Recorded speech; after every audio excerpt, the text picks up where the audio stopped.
filière sucrière, il fait partie des 20 filières qui sont suivies par le plan Maroc Vert, qui a maintenant plus de 10 ans.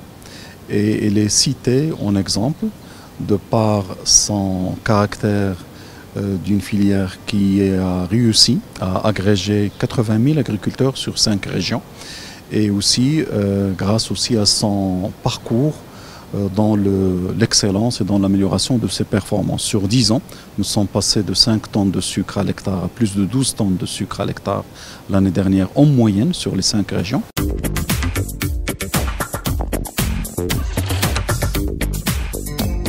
Non, alhamdoulilah, on n'aura pas de déficit pour notre marché.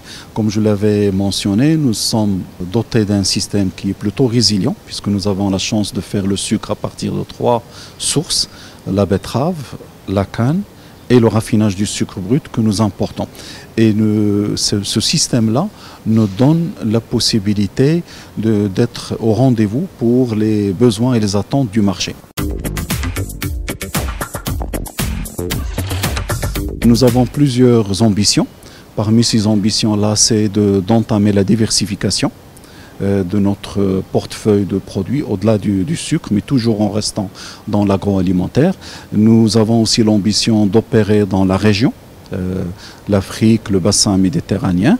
Et nous avons commencé les premiers pas, puisque actuellement, il y a une raffinerie de sucre qui est en cours de construction en Arabie Saoudite. C'est une raffinerie de 850 000 tonnes de sucre sur le port de Yanbu. Et cette raffinerie, c'est la première opération importante industrielle que Cosumar entame, où nous sommes majoritaires dans le capital, à côté de Wilmar, à côté aussi de partenaires saoudiens.